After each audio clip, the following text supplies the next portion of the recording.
ഏയ്, എന്താ കുട്ടായി കാണിക്കുന്നെ? കാണിച്ചു തരാം, ഇത് വലിയ സർപ്രൈസാ. അയ്യോ, കൈ എടുക്ക് കുട്ടാ. അയ്യോ, മലക്ക് വാ. ഏയ്, വിട കുട്ടാ. എന്താ? ഞാൻ പറയാം. ഞാൻ സാധനം മലയ്ക്ക് കാണിച്ചു തരട്ടെ. എന്ത് സാധനം? മലക ഞെട്ടാൻ പോവാണേ. ശരി, ഞാൻ ഞെട്ടാം. 1 2 3 കണ്ട?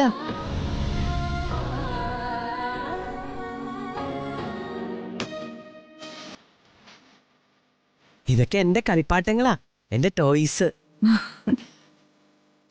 ഒത്തിരി ഉണ്ടല്ലോ കുട്ടാ. നിറയുണ്ട്. ഇത് മാത്രല്ല, ഉം.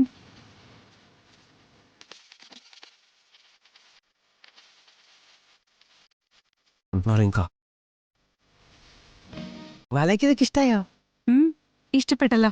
ഇതുവരെയൊക്കെ ഞാൻ ഒറ്റയ്ക്ക് ഈ കളിപ്പാട്ടം വെച്ച് കളിച്ചോണ്ടിരുന്നേ. ഇനി എന്റെ കൂടെ മാലാകയും കൂടെ ഉണ്ടാവില്ലേ? ഇല്ലേ? ഉം, ഞാനും ഉണ്ടാവും. ഇനി മുതൽ കുട്ടനൊപ്പം എന്തിനും ഏതിനും ഞാനുണ്ടാവും. ആ മാലാകി, ഞാൻ സാധനം കാണിച്ചേറ്റേ. എന്താ? ആരും ശ്രദ്ധിച്ചിട്ടില്ല. ആ, അത് മുത്തശ്ശേട്ട എന്നല്ലേ? അതെനിക്ക് ഇഷ്ടായില്ല, ഞാൻ ഊരി വെച്ചു. മലകേ, ആ, പേടിക്കണ്ടേ. ദേ ഒരു കുരങ്ങൻ. അയ്യോ, ഏയ്, കുട്ടാ. ഏയ്, കുട്ട വേണ്ട. ഏയ്, കുട്ട എറിയല്ലേ, വേണ്ട. ഏയ്, കുട്ടാ. കുട്ട, കുട്ട വേണ്ട.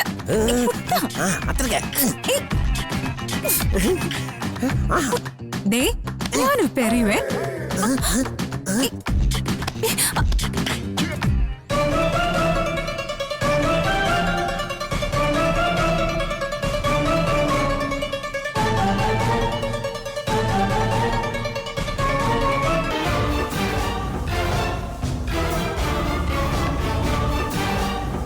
മോളെ, നിങ്ങൾ എന്തായി കാണിച്ചേ?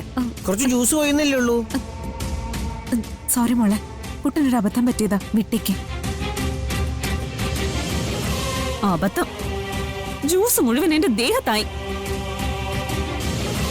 സിദ്ധുവേട്ടാ, എന്തായി കാണിച്ചേ? എന്തായി കാണിച്ചതെന്ന് കണ്ടില്ലേ? അത് എന്നെ കാണിച്ചത്. മോളെ, അഞ്ജിതെ പറഞ്ഞില്ലേ, സിദ്ധുവിനൊരു അബദ്ധം പറ്റിയതാ. ഒന്ന് പോയേ മോളെ. സിദ്ധുവേട്ടൻ എന്താ കണ്ണു മൂക്കൊന്നുമില്ലേ? എനിക്ക് കണ്ണുണ്ട്, മൂക്കുണ്ട്, കൈയുണ്ട്. ഇപ്പൊ കാണിച്ചു തരാം. ഇറങ്ങിപ്പോക്കോ, വേഗം ഇവിടെ ഇറങ്ങിപ്പോക്കോ. ഇല്ലെങ്കിൽ ബാക്കിയുള്ള ജ്യൂസും കൂടി ഞാൻ നേരത്തെ ഒഴിക്കും. മലയൊക്കെ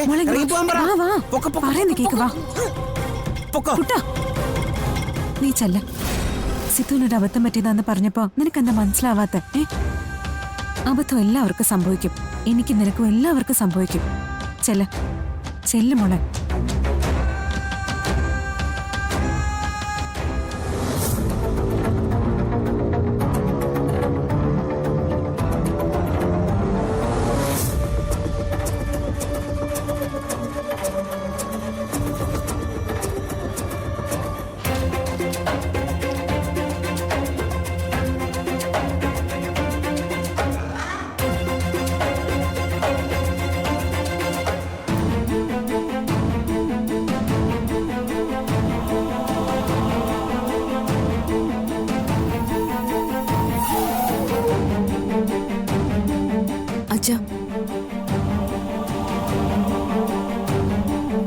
എന്താ മോളെ?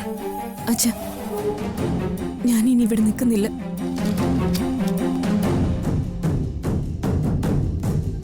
നീ ഇതെന്താ പറയുന്നു മോളെ?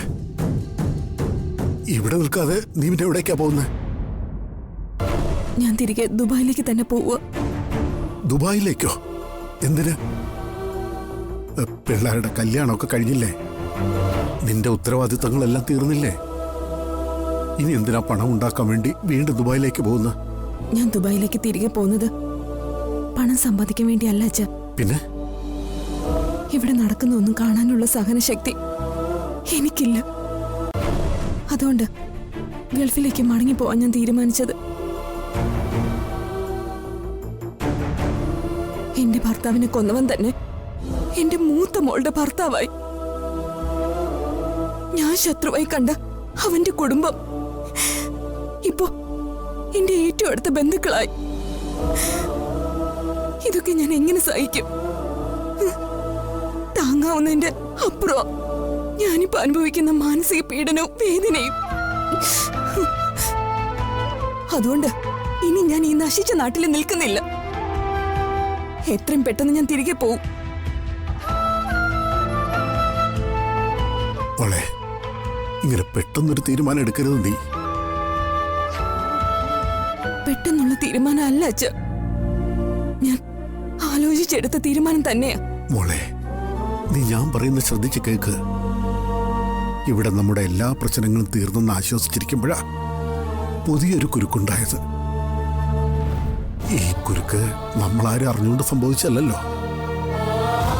ഇത് ദൈവത്തിന്റെ കുരുക്കാണ്. ഇത്രയും വർഷത്തെ ജീവിതാനുഭവത്തിൽ നിന്നും ഉറപ്പിച്ച് ഞാനൊന്ന് പറയാം. ദൈവം ഒരു കാര്യത്തിലും അനാവശ്യമായി കുരുക്കിടില്ല.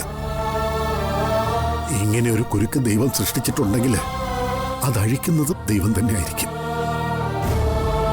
അതറിയാൻ നീ ഇവിടെ തന്നെ ഉണ്ടാവണം മോളെ. ഓരോ നിമിഷവും ഉള്ളിൽ വെന്ത് നീറിയാലും നീ ഇവിടം വിട്ട് എവിടെയും പോകരുത്. എന്താണ് സംഭവിക്കുന്നതെന്ന് നമുക്ക് കാത്തിരുന്ന് കാണാം. അത് നീ കാണണം.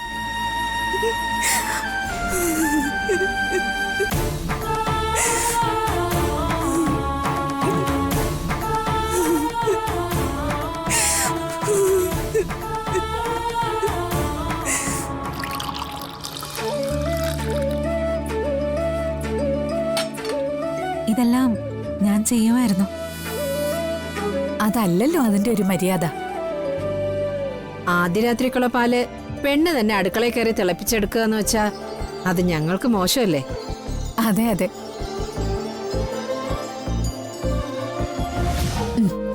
ഇത് ദേവികയ്ക്ക്, ഇത് അഞ്ജിതയ്ക്ക്. ഇനി രണ്ടാളും മണിയറയിലേക്ക് ചെന്നോളൂ. വാ മോളെ.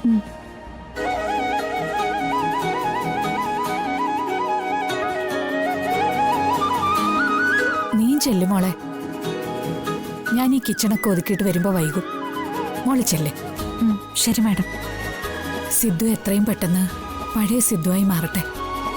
എല്ലാം നിന്റെ കൈകളിലാ. എനിക്ക് ഉറപ്പുണ്ട് മോളുടെ സാമീപ്യത്തിലൂടെയും പരിചരണത്തിലൂടെയും സിദ്ധുവിനെ നമുക്ക് തിരികെ കിട്ടും. ഞങ്ങൾ എല്ലാവരും അതിനുവേണ്ടി പ്രാർത്ഥിക്കുന്നുണ്ട്. ദൈവം അത് കാണാതിരിക്കില്ല. എന്ന മോള് ചെല്ല്.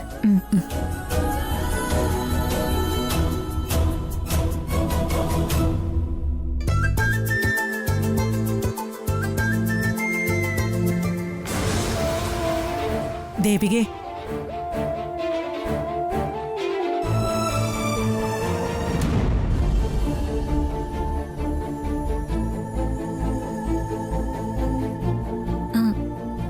എന്താ മുത്തശ്ശി?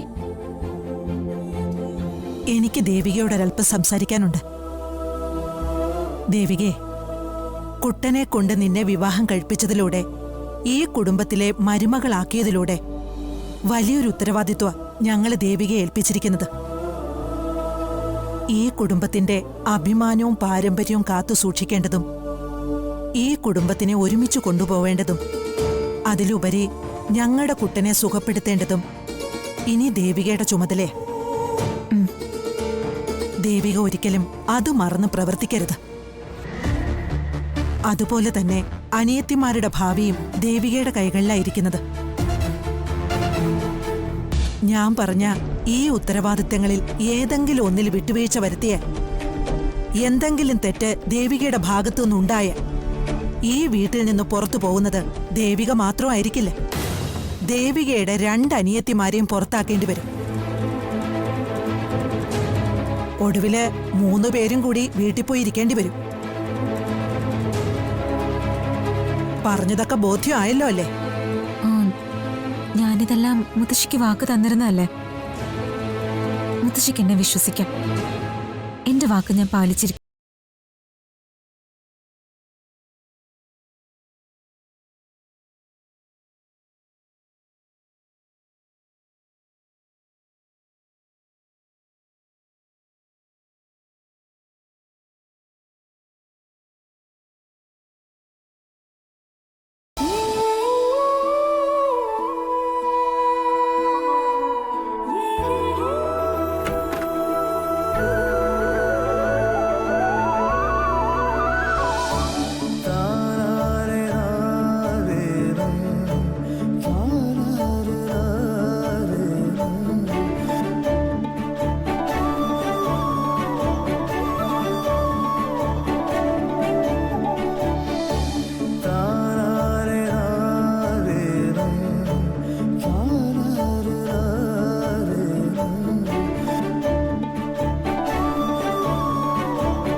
അന്ന് ആ കടലിൽ ചാടി ജീവൻ ഒടുക്കിയിരുന്നെങ്കിൽ ഇന്നിപ്പോ ഇങ്ങനെ ഇരിക്കാൻ സാധിക്കുമായിരുന്നോ? വേണ്ട പേട്ടാ, ഞാനതൊന്നും ഓർക്കാൻ ആഗ്രഹിക്കുന്നില്ല. എല്ലാം മറന്നതാ. എന്തിനാ ഈ നേരത്തെ അതൊക്കെ? ഓ സോറി സോറി സോറി, ഞാൻ അതൊന്നും ഓർമ്മിപ്പിക്കാൻ വേണ്ടി പറഞ്ഞതല്ല. അതൊക്കെ വിട്ടേക്ക്. ദേ, ഇത് പുതിയ ലൈഫാ. എല്ലാം മറന്ന് നമുക്കൊരു പുതിയ ജീവിതം തുടങ്ങാം. അഭേട്ടാ, ഇതെന്റെ 2ാം ജന്മോ. ഇതെനിക്ക് നൽകിയത് അഭേട്ടനാ. അന്ന് അഭേട്ടൻ എന്നെ രക്ഷിച്ചതുകൊണ്ടാ എനിക്കിപ്പോ ഒരു ജീവിതം ഉണ്ടായത്, ഈ സൗഭാഗ്യങ്ങളെല്ലാം ഉണ്ടായത്. അതുകൊണ്ട് ഈ ജന്മം മുഴുവൻ ഞാൻ അഭേട്ടന് കടപ്പെട്ടവളായിരിക്കും. അഞ്ജിതേ, അഭേട്ടന്റെ സന്തോഷമാണ് എനിക്ക് പ്രധാനം. അതിനുവേണ്ടി എന്ത് വിട്ടുവീഴ്ചയ്ക്കും ഞാൻ തയ്യാറാ.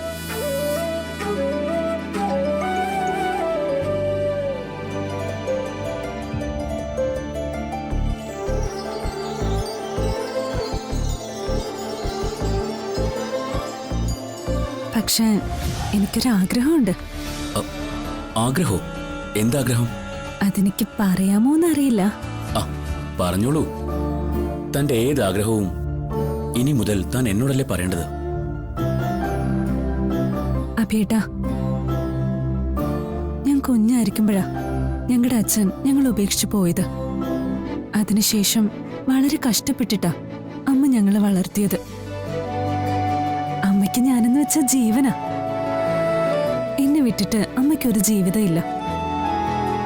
ഇന്ന് തന്നെ വളരെ വിഷമിച്ച അമ്മ ഇവിടുന്ന് പോയത്. അമ്മയെ പിരിഞ്ഞിരിക്കുന്ന വിഷമം എനിക്കും ഉണ്ട്. പറ്റില്ല അഭേട്ടാ. ഒരുപാട് ദിവസമൊന്നും അമ്മയ്ക്ക് എന്നെയും എനിക്ക് അമ്മയും പിരിഞ്ഞിരിക്കാനാവില്ല.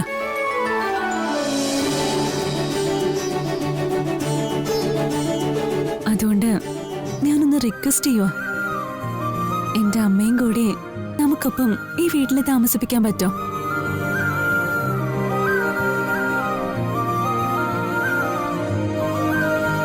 അഭേട്ടനെന്താ ഒന്നും മിണ്ടാത്ത? അല്ല അഞ്ജു, അമ്മയെ നമ്മളോടൊപ്പം ഇവിടെ താമസിപ്പിക്കുന്നതിൽ എനിക്ക് വിരോധമൊന്നുമില്ല, സന്തോഷമേ ഉള്ളൂ. പക്ഷേ ഈ വീട്ടിലെ തീരുമാനങ്ങൾ എടുക്കുന്നത് മുത്തശ്ശിയും അച്ഛനും വലിയച്ഛനും ഒക്കെയാ. ഏതായാലും സമയവും സന്ദർഭമൊക്കെ ഒത്തുവരട്ടെ. ഞാൻ ഈ കാര്യം അവരോട് സംസാരിക്കാം. മതി, അത് മതി. എനിക്കിത് കേട്ടാ മതി. സന്തോഷായി. എവിടെ ഈ മുഖത്തെ സന്തോഷം? ഞാനൊന്ന് കാണട്ടെ.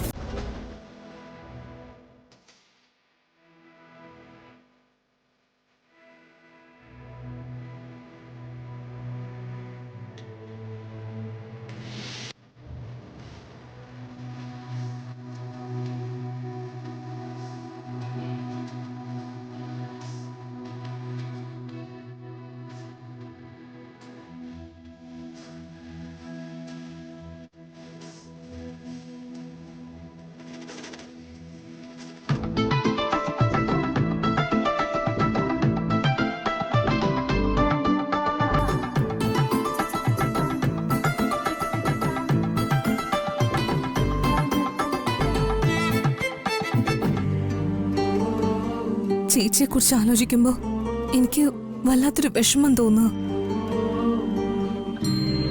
സാധാരണ വിവാഹം കഴിഞ്ഞ എല്ലാവർക്കും ഇതുപോലൊരു രാത്രി സന്തോഷത്തിന്റെ രാത്രിയായിരിക്കും. പക്ഷെ എന്റെ ചേച്ചിക്ക് മാത്രം അതിനുള്ള യോഗമില്ല. ഇത്രമാത്രം സങ്കടമായിരിക്കും എന്റെ ചേച്ചി ഇപ്പൊ അനുഭവിക്കുന്നത്.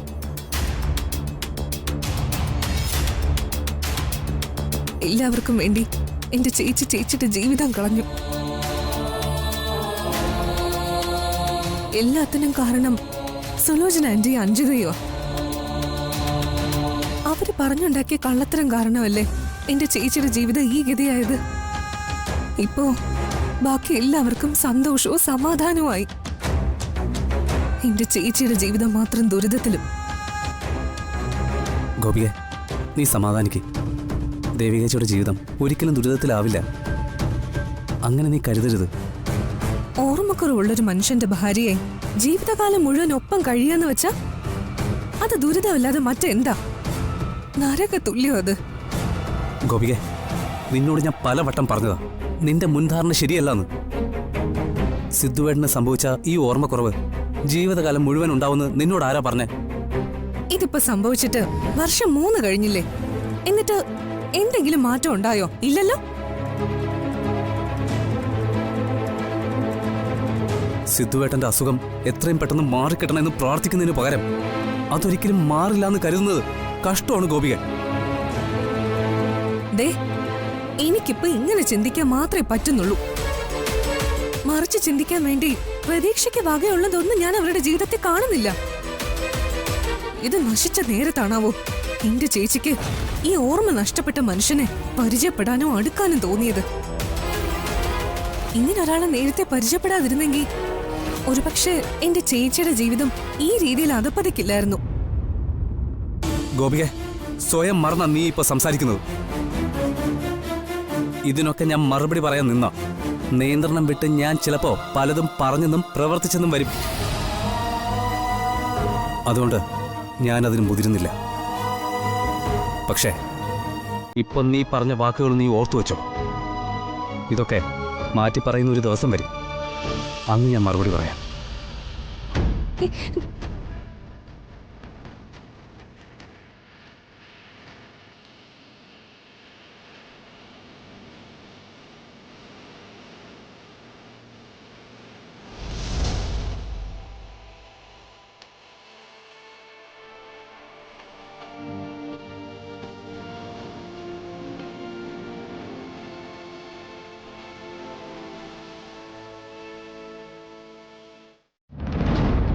മലകെ ഇനിയുണ്ടല്ലോ വേറൊരു കഥ പറഞ്ഞു തരുമോ? വേറെ ഏത് കഥയാ കുട്ടനെ കേക്കണ്ടേ? സിംഹത്തിന്റെ കുറുക്കന്റെ കഥ അറിയോ? ആ കഥ പറഞ്ഞതാണല്ലോ. ആണോ? എന്നാ അത് വേണ്ട. എന്നാ വേറൊരു കഥ പറഞ്ഞു തരുമോ? വേറെ വേറെ ഏത് കഥയാ വേണ്ടേ? ആ, രാജകുമാരന്റെയും രാജകുമാരിയുടെയും കഥ. അത് മതിയോ? മതി മതി മതി മതി അത് മതി അത് മതി. രാജകുമാരന്റെ രാജകുമാരിയുടെയും കഥ മതി. ഒരിടത്ത് ഒരു രാജ്യത്ത് ഒരു രാജകുമാരനും ഒരു രാജകുമാരിയും ഉണ്ടായിരുന്നു. അതിസുന്ദരനായിരുന്നു രാജകുമാരൻ. ആണോ? അപ്പോ രാജകുമാരിയോ? അതിലേറെ സുന്ദരിയായിരുന്നു രാജകുമാരി. മലകെ പോലെയാ? എന്നെ പോലെയോ? ഞാൻ അത്രയ്ക്ക് സുന്ദരിയാണോ? പിന്നെ മലക എന്ത് സുന്ദരിയാന്നറിയോ? ആ, ശരി ശരി, ഇനി ഞാൻ കഥ പറയട്ടെ. അങ്ങനെ രാജകുമാരനും രാജകുമാരിയും സന്തോഷത്തോടെ പരസ്പരം സ്നേഹിച്ച് കഴിയുമായിരുന്നു. ഒരു ദിവസം അവരുടെ കൊട്ടാരത്തിലേക്ക് ഒരു സന്യാസിനി വിരുന്നു വന്നു.